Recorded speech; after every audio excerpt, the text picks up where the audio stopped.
Welcome to Operation End Times. This is part 1 of the 70th week revealed. Basically, it was prophesied in the book of Daniel's, but there's a video on the Operation End Times that kind of throws some numbers at you, where the guy explains to how we get to the beginning of the 70th week, which lasts 7 years, and it's the final 7 years as the saga unfolds and good versus evil meet at the end in the Battle of Armageddon. So anyway, what I want to kind of point out is one thing that happens in this 70th week is Satan is unleashed. So in the battle of good versus evil, evil's gonna basically take a strong foothold on earth during the final 7 years. And so what develops out of this is, in that 7-year period, there is just deception after deception after deception thrown on the world to deceive mankind. So if you look at the 7 weeks, most people split the 7-year window. They put a midpoint on it at about 3.5 years. And what's kind of interesting is, the deception, what evil always does is they create a mirror image of good. And it's so close to good, you can't really tell the difference between the truth and the lie. Because the lie is made up of a bunch of the truth, but there's a lie in there, man. And you know what? The truth never makes bedfellows with a lie.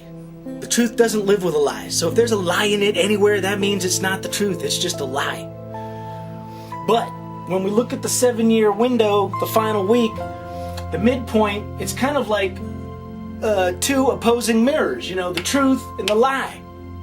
Truth, lie.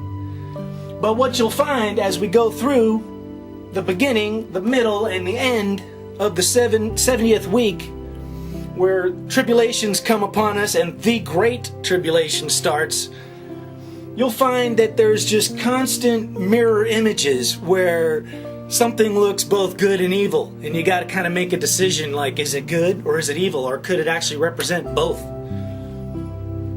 So anyway, in the beginning, we planted a stake, September 30th, 2011, as the completion of Revelations 12, verses 1 and 2, which was John seeing a wondrous sign in the heavens, a woman clothed in the sun and the moon at her feet, and a crown of 12 stars, and she gave birth. So we've planted that stake, which means, that was September 30th. So we're now marching through the 7-year window. And what's going to be important is we're already, approaching a possible start of some countdowns, like times and a half, or 1,260 days, because these are some time periods that are going to be thrown out to us as far as the final week. But we had the sign. And, I've kind of come to the conclusion that Venus dropping out of Virgo, was actually one of these mirror images, because Venus has been used to describe both Jesus and to describe Lucifer. So what I'm taking it as is, on September 30th, there was a sign, and it was like a snapshot in the heavens. And it was basically saying that the Christ spirit of the end times is alive, and that the Antichrist spirit of the end times is most likely descended upon the planet Earth.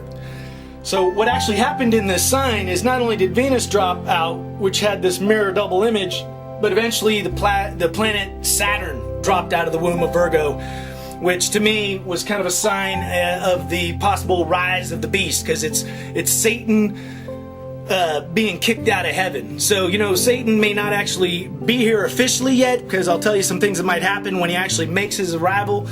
But this process, the end time process, has started, where Satan is now starting a war in heaven, and the angel Michael's fighting it, angel upon angel. At the same time, in heaven, we find out the Lamb is worthy.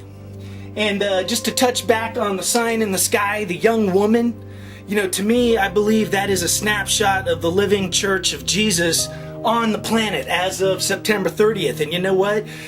Jesus and God looked down and they looked at all the believers, the living church of Christ, and they said, you know what? It's alive and well, and it's accomplished its mission, which was to spread the good news all across the planet. So what's being born here, the Christ Spirit, that's the Christ that will come to rule all nations with a rod of iron. And that's going to be really important as we look at the progression through the 70th week, because Jesus, in the end, is going to conquer evil, but at the same time, he's going to provide us spiritual and, I believe, even supernatural protection against the forces of evil. Now, one side note is for rapture people that thought they were going to be raptured before this 7-year window started. You know what? You're either going to have to accept you weren't raptured and maybe there's a rapture somewhere else down this line, or you can just ignore everything I'm going to talk about and say that there's no 7-year window. And, at that point, to me, you kind of got your head in the sand. But, I'm looking at current events and we'll touch base on that. So, a war in heaven, and ultimately the dragon Satan gets cast down out of heaven and he comes to earth, and that's kind of what's happening in this first year of the 70th week. And that's part of the birthing pains, because the earth isn't happy about having Satan and all of his fallen angels coming down to earth for the final week, because all sorts of negativity is going to be happening. One thing that we find happening in Revelations is the warning to the 7 churches in Revelations 2, which to me is kind of prepping everybody for where they are spiritually at the start of the 7-year window. Because the truth of it is, no matter what church you belong to, A, you're going to have some help from Jesus himself, and B, you have to look into your heart and at what you value, because in the letters to those 7 churches, it points out specific things like fornication or love of wealth or, not bearing fruits. Whatever the issue is, you got to figure it out, man. And, what I'm going to tell you is I have a program called Confront, where you learn to be a master of confrontation, and you go through the 4 steps of confrontation, confronting yourself, confronting others, confronting the world, and confronting reality. But that's part of, understanding where you are. Because one thing that Jesus makes clear in the warnings to the 7 churches is he says, like to the church of Thyatira, I may not be saying it right, but I think it starts in verse 18 of chapter 2 of Revelations. But this church is kind of fornicating, but Jesus says, I'm going to throw you into tribulation. So there's your proof that Christians and believers in Jesus are going to head into the tribulation that unfolds during this 70th week, the final 7 years as they play out.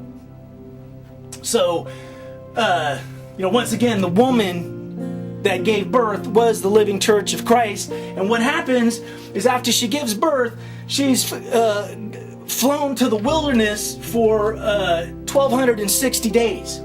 So if the sign happened on the 30th, there's now a 3.5-year window going out where the woman, the living church of Jesus, is going to be fed and nourished. And I'm telling you, that's what Operation End Times is all about.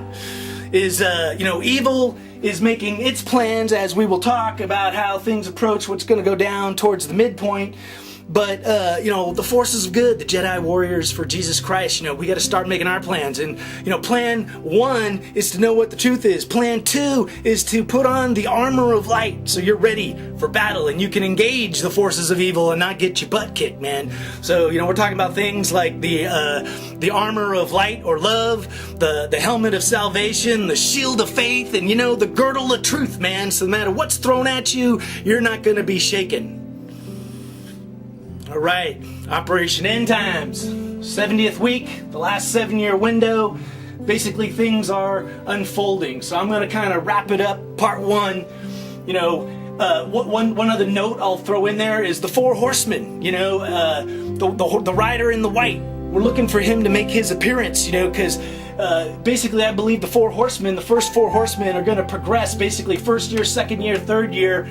So we're talking 2012, 2013, 2014, 2015. So the white rider comes conquering with a bow, and he ends up getting a crown. And following him is a rider in red, which is World War III, which I'm going to show you how it might unfold in the near future, even as early as 2012, but definitely looking at 2013, 2014. And then comes the rider in black, which is the famine, and if you look at what's going on in the world right now, the famine's already upon us, and it's going to get worse. And then finally the fourth rider, which is death, where, just some really nasty things start happening, and that's kind of towards the midpoint of the 70th week. So we're not going to get into that just now. But the white rider, is a mirror image, because Jesus at the end comes as a rider on on the clouds, on a white horse with a crown. So this is kind of like an antichrist mirror image of what happens at the end is found here at the beginning.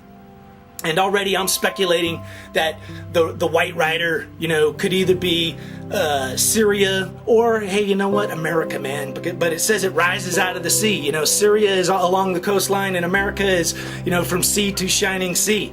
But when you talk about individuals, you're talking about Syria's President Assad. And in America, of course, you're talking about President Obama. Could they be the rider in white with the bow that are conquering?